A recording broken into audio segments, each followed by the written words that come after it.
میں اپنی بیوی کے لیے عمرہ کر سکتا ہوں؟ بالکل کر سکتے، کیوں نہیں کر سکتے؟ میرا دوست عیسائی ہے، اس کو زمزم کھجور دے سکتا ہوں؟ بالکل دے سکتے ہو۔ میں آپ کے لیے دعا کرتا ہوں، اللہ آپ کی جزائے خیر دے۔ ایک ماں کو گوارا ہے کہ وہ اپنے لیے موت مانگے، موت مانگنا بالکل حرام ہے، ناجائز ہے۔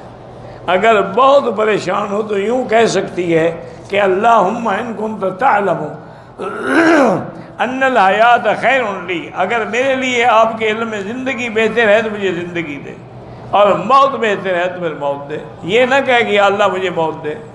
میں غریب ہوں، میرے بھائی بہت امیر ہیں، میری مدد نہیں کرتے، آپ استغفار پڑھ کے اللہ سے مانگیں، چھوڑیں بھائیوں کو۔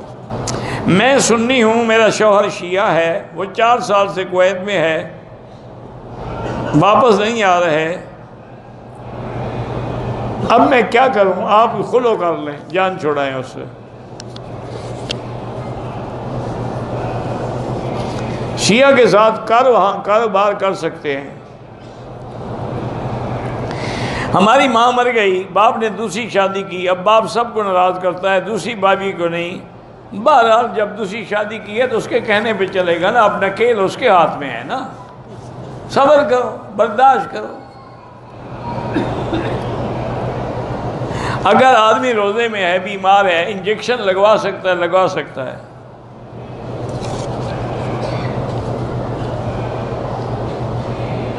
ہمارے شہر اورنگ آباد میں ڈینگی کی وبا پھیلی ہے، یہ تو بڑے ملکوں میں ہے، پاکستان کے بھی کئی شہروں میں ہے، ہزاروں کی تعداد میں لوگ مریض ہیں، اللہ عذاب رفع فرمائیں۔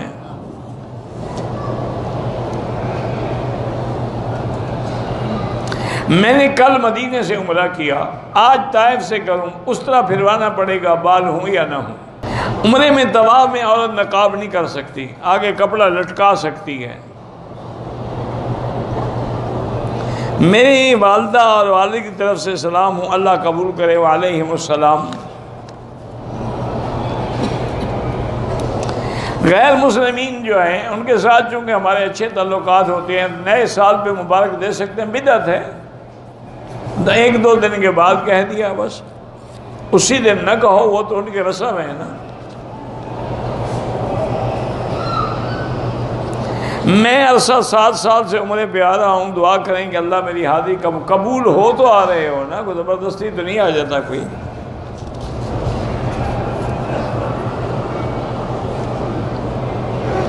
میں تو گناہگار آدمی ہوں، ولی کوئی نہیں ہوں، بہرحال آپ کوئی اور ولی ڈھونڈیں، میں تو ایک عام طالب العلم آدمی ہوں۔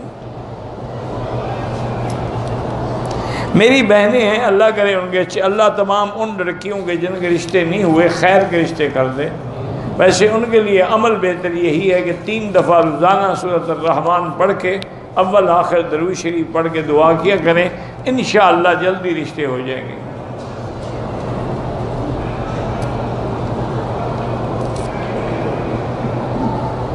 کہتے ہیں میں پاکستان سے آیا ہوں، میں نے بڑے لوگوں سے پوچھا کہ جب انسان مر جاتا ہے تو سزا جسم کو ملے گی، جب مر جاؤ گے پتہ لگ جائے گا، پوچھنے کی کیا ضرورت ہے؟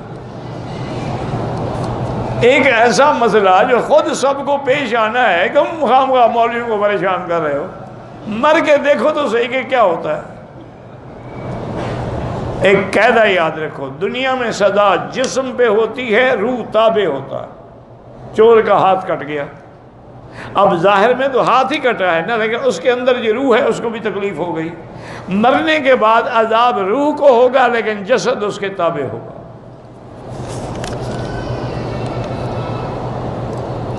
نماز پڑھتے ہوئے آنکھیں بند نہ کیا کریں، اللہ نے آپ کو آنکھوں والا بنایا، اندھے بن کے نماز پڑھتے ہو، یہ کوئی خوشی خضو نہیں کہ آدمی اندھا ہو جائے۔ میں نکاح کے لیے، میرے بھائی آپ نے مجھے فون بھی کیا تھا، یہ میرے ساتھ ساتھی بیٹھے ہیں سعید صاحب، آپ درس کے بعد ان سے مل لیں، یہ مولانا عبدالرزاق صاحب کو یا کسی عالم کو کہہ دیں گے، وہ آپ کا نکاح کر دیں گے۔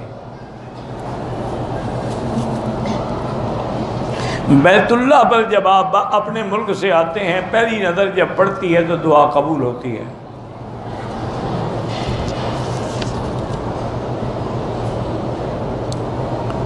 میرے بیٹے جس کے 2 بچے ہیں، کاروبار نہیں ہے، استغفار زیادہ پڑھیں، آپ بھی پڑھیں، وہ بچے بھی پڑھیں، سارے گھر والے پڑھو۔ طواف کے دوران ہی حجر اسود کو بوسہ دینا سنت ہے، لیکن لوگوں کو دھکے نہ دیں، موقع ملے دے دیں ورنہ اشارہ کر دیں۔ الکوہل والے باڈی سپرے یا پرفیوم وہ استعمال کرنا جائز ہے، الکوہل نہیں رہتا، بدل جاتا ہے۔